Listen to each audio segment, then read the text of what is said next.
नमस्कार, मैं हूं आपके साथ प्रदीप आजाद। राजस्थान की राजनीति पर एक बार फिर चर्चा और चर्चा जो इस समय सूबे की सियासत में जो एक बार फिर राजनीतिक म्यान से जो तलवारें बाहर निकल चुकी है। जिस तरीके से कांग्रेस की कहानी अब एक बार फिर पुरानी वाली दोहराई जाने लगी है, या यूं कहें कि जो किताब अभी तक बंद थी वो अब वापस खुलने लगी है। लंबे समय से सीज फायर था अशोक गहलोत वर्सेज सचिन पायलट खेमे के बीच, लेकिन अब लगता है पिछले कुछ दिनों से वो सीज फायर टूटने की कगार पर है और जो लगातार आरोप प्रत्यारोप और शब्दों के जो तीर चलाए जा रहे हैं वो चर्चाओं में है। दरअसल इसी साल के आखिर में राजस्थान में विधानसभा चुनाव होने हैं और जाहिर सी बात है कि चुनाव की इन्हीं तैयारियों को लेकर ये तमाम चीजें बाहर आने लगी है, सामने आने लगी है। बीजेपी में भी ऐसा नहीं कि कुछ नहीं चल रहा, वहां भी चल रहा है, लेकिन इस वक्त कांग्रेस कुछ ज्यादा फोकस में नजर आ रही है। राजस्थान में अशोक गहलोत और सचिन पायलट खेमे के बीच जो तकरार वापस से शुरू हो गई, कोई किसी को बातों ही बातों में कोरोना बता रहा है, कोई किसी को जादूगर बताता है और अलग अलग शब्दों के जो तीर चले हैं लंबे समय से वो आप सभी जानते हैं। बहरहाल राजस्थान की राजनीति इस समय किस तरह से घूम रही है, क्या नया रंग नजर आने वाला है, क्या हो सकता है, क्या वापस कांग्रेस राजस्थान में रिपीट कर सकती है, क्या बीजेपी अपनी सरकार बनाएगी, तमाम मुद्दे हैं, तमाम बातें हैं, तमाम चर्चाएं हैं।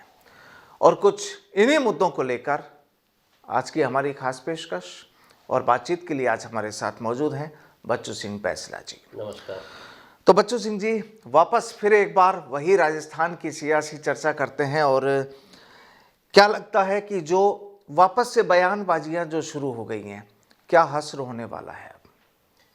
नमस्कार प्रदीप भाई, आप जो कह रहे हैं राजनीतिक की जो अभी इसी साल चुनाव राजस्थान का विधानसभा का होना है, तो उसकी जो है रणभेरी बज चुकी है और उसको लेकर के विभिन्न राजनीतिक दलों के नेता मैदान में उतर गए हैं और अपने अपने तरीके से अपनी अपनी जो बातें करनी हैं, उनको अपनी अपनी जो ताकत दिखानी है, अपनी बातें बढ़ानी है, अपने लोगों को किस तरह से हम हमारे साथ जोड़ने का प्रयास कर सकते हैं, उस लाइन पर सब मोस्टली अपना काम शुरू कर चुके हैं।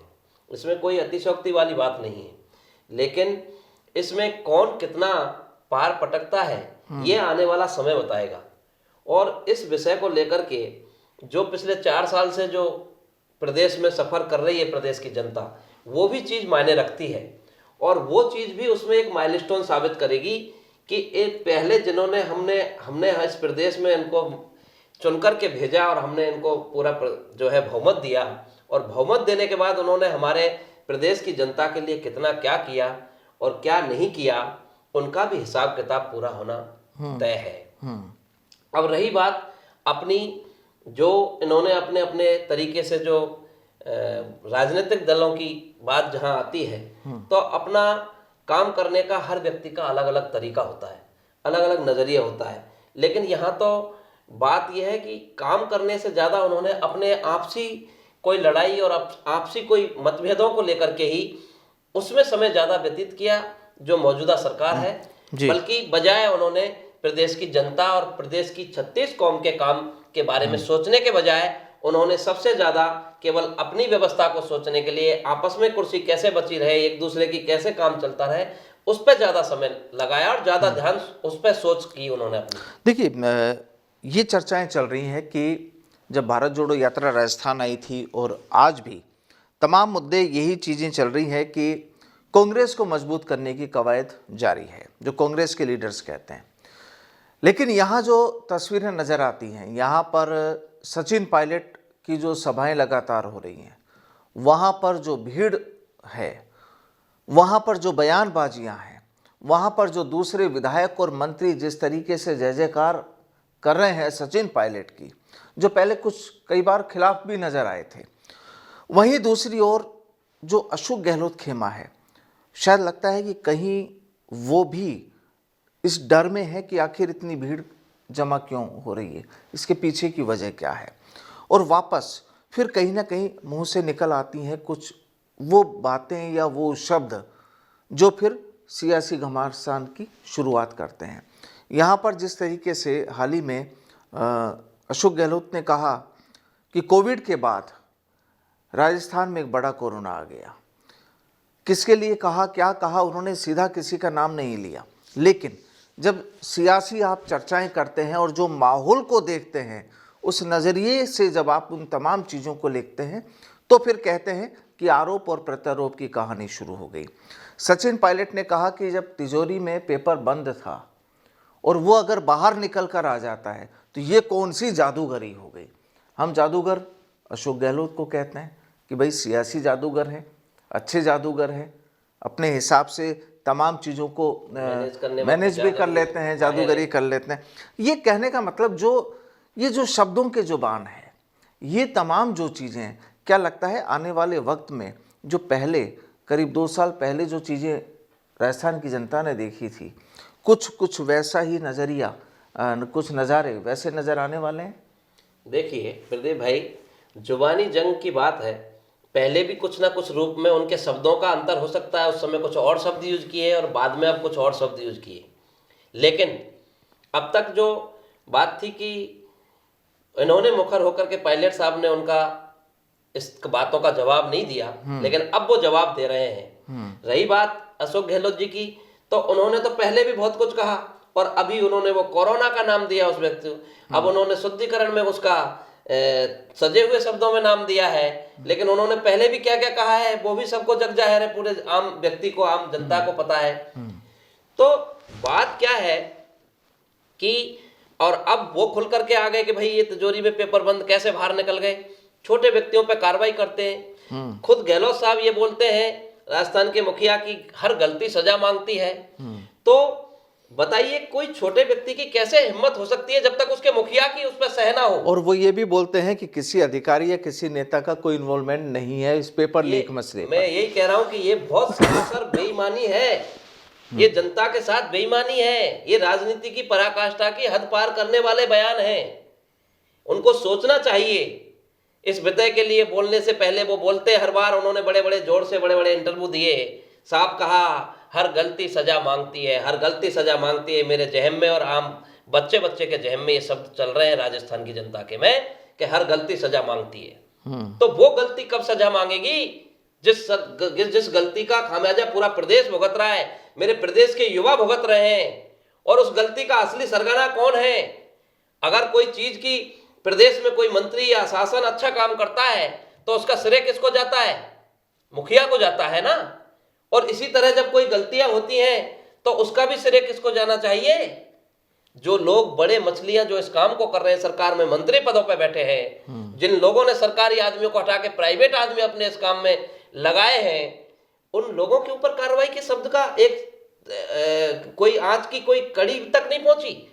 और आम आदमी जो है, खुद जारोली जी जो माध्यमिक शिक्षा बोर्ड के अध्यक्ष थे, उन्होंने ये शब्द कहे कि मुझे तो राजनीतिक भेंट चढ़ाया गया है, काम तो कोई दूसरे का ही था, मैं तो खामा मेरे को बलि का बकरा बनाया गया है। ये बयान बीच में आए कि जनता नहीं समझ रही है, बहुत अच्छे से समझ रही है। तब जनता क्या चाह रही है? अब इनके दोनों के जनता जो चाह रही है, जनता को तो फैसला कर लिया जनता ने। तो अब आने वाले 2023 में जो चुनाव हो रहे हैं नवंबर दिसंबर में, उसमें सब परिणाम आपके सामने होगा। क्या परिणाम होगा वो सब चीज क्लियर होंगी। लेकिन अशोक गहलोत जी ने ये ठाना है कि मैं नहीं आऊंगा तो दूसरे को भी आने नहीं दूंगा, दूसरे के लिए इस पार्टी को ऐसा मटिया मैदान कर दूंगा कि दूसरा व्यक्ति कभी सपने में भी नहीं सोच सके कि इस पार्टी को पुनः खड़ा करने की लाइन पर विचार करे।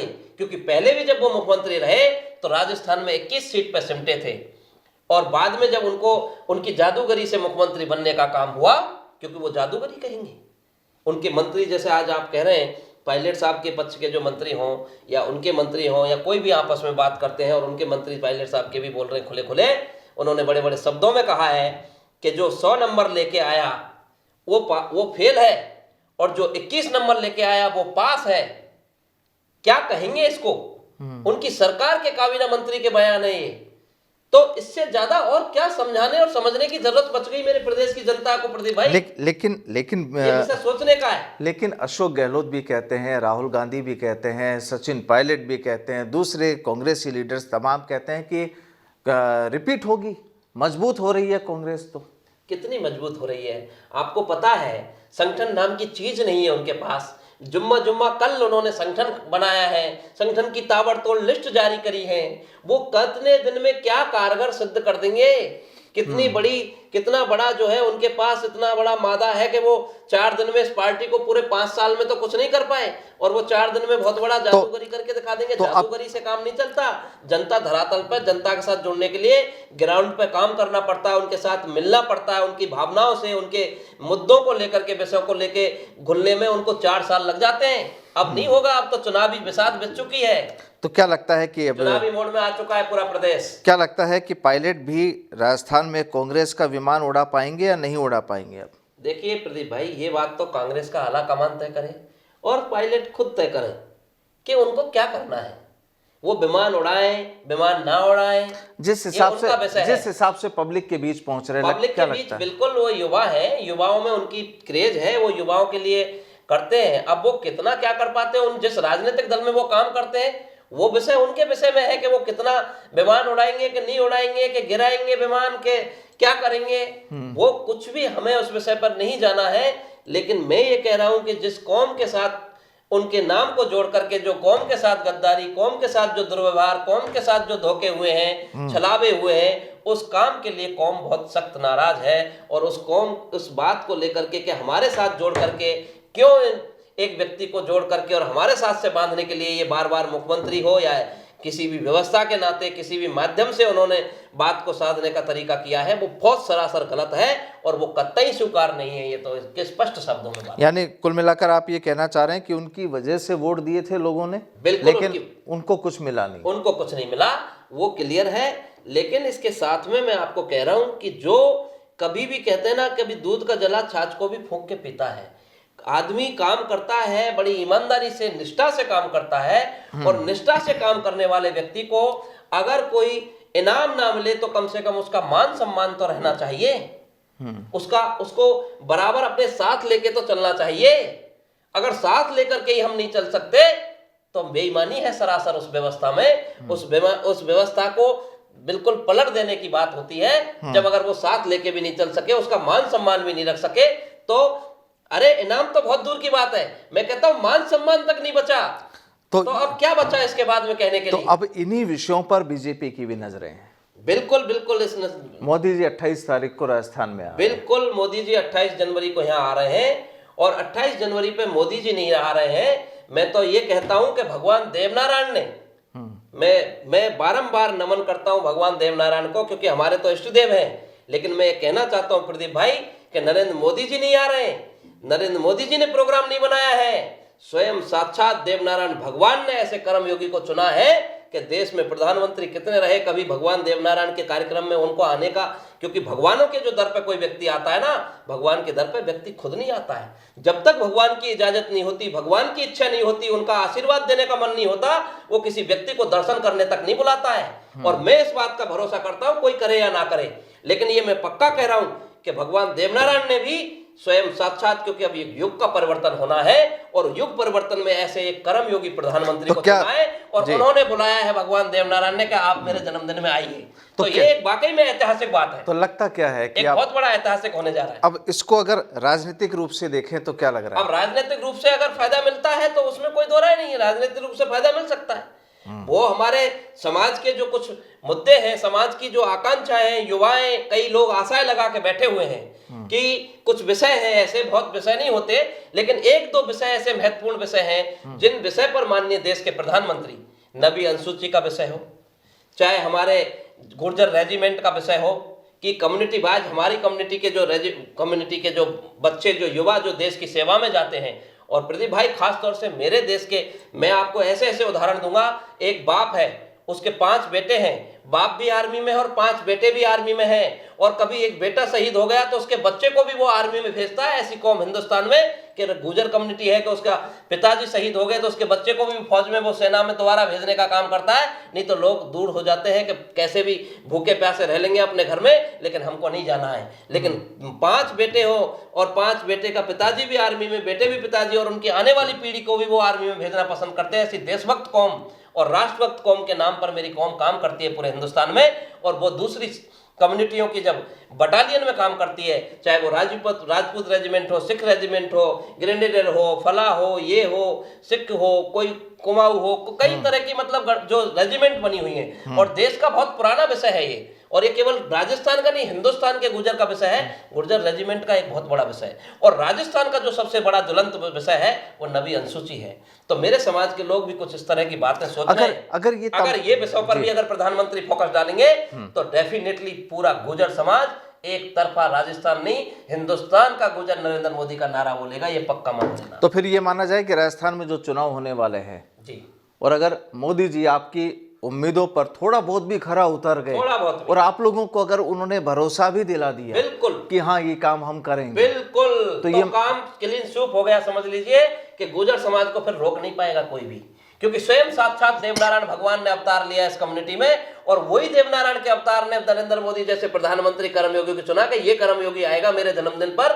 उससे पहले कोई प्रधानमंत्री नहीं आया, तो पहली तो यही बहुत बड़ी लाइन हो गई। और इस लाइन के साथ उन्होंने इस कम्युनिटी को फोकस किया और प्रकाश डाला इनके विषयों पर। बहुत बड़ी मांग नहीं है, जो वास्तविक में सिस्टम में है उन विषय पर अगर थोड़ा सा भी प्रकाश डाला, थोड़ा सा भी उन्होंने भरोसा दिलाया इस कौम को, तो ये कौम की ऐसा जुनून है इस कौम के अंदर की रात और दिन जी और जान लगा करके देश के प्रधानमंत्री की बात के साथ खड़ी हो जाएगी। तो यानी कुल मिलाकर आने वाले वक्त में अगर ये तमाम जो चीजें हो जाती है, बिल्कुल, तो राजस्थान में गुर्जर समाज जो है पूरी तरह से भाजपा में हो जाएगा। भाजपा में हो जाएगा, बिल्कुल भाजपा में हो जाएगा, इसमें कोई शक नहीं है। लेकिन थोड़ा सा उनको इस विषय पर प्रकाश डालने की आवश्यकता है। केवल बात को देखने की जरूरत है कि ये कौम कितने देश में अपना देशभक्ति राष्ट्रभक्ति में काम करती है। इस कौम के जवान आए दिन सब शहीद होते हैं देश की सीमाओं पर, और उस कौम का एक लाल जब शहीद होता है पूरे देश में, प्रदेश में जब ये चीज शहादत की लहर दौड़ती है और उस व्यवस्था को देखते हैं कि किस में हुआ, कि कोई किस रेजिमेंट में हुआ, किस रेजिमेंट में हुआ, जबकि सबसे ज्यादा मेरी कौम के बच्चे अगर सही सेना में जाते हैं, जो देश के बॉर्डर पर खड़े हैं, चाहे जम्मू कश्मीर में हो, तो वहाँ बिना सेना में भर्ती हुए भी वो अपनी शहादत देने का काम करते हैं। हमारे गुर्जर बकरवाल भाई जो सबसे ज्यादा आतंकवादियों को, सेना को सपोर्ट करने का काम करते हैं, तो वो कम्युनिटी की सबसे बड़ी डिमांड अगर है जम्मू कश्मीर से लेकर कन्याकुमारी और आसाम से लेकर गुजरात तक, क्योंकि हमारा संगठन भी अखिल भारतीय गुर्जर महासभा काम करता है, तो पूरे देश में एक बड़ी विषय है गुर्जर रेजिमेंट, और राजस्थान का ज्वलंत विषय है नबी सूजन। तो यानी कुल मिलाकर अब ये माना जाए कि 28 तारीख के बाद राजस्थान की राजनीति में काफी कुछ बदलाव आने वाला हो सकता है, बहुत बड़ा, बिग। यानी अभी तक जो कांग्रेस की जो कहानी है, आने वाले वक्त में धीरे धीरे बीजेपी भी फोकस में आ सकती है इस 28 जनवरी के बाद। और प्रधानमंत्री का दौरा आखिरकार यहाँ पर और क्या करके जाता है, क्या ऐलान होते हैं, क्या घोषणाएं होती हैं, किस तरीके से समाज को, गुर्जर समाज को साधा जाता है राजनीतिक रूप से और सामाजिक रूप से, वो भी देखना होगा। और राजस्थान की राजनीति में कांग्रेस में खासकर जिस तरीके से अशोक गहलोत और सचिन पायलट खेमे के बीच जो तमाम जो जंग छिड़ी हुई है, जो सियासी जंग छिड़ी हुई है, आखिर वो और क्या क्या नए रंग और नई तस्वीरें तैयार करता है, वो भी देखा जाएगा। मतलब आने वाले 15 दिन राजस्थान की राजनीति के लिए बेहद अहम हो सकते हैं। बहरहाल अहम रोल अदा करेंगे जी। तो बहुत बहुत शुक्रिया बच्चू सिंह जी नमस्कार हमसे सभी चर्चा को के लिए। आज के लिए फिलहाल इतना ही, नमस्कार, धन्यवाद।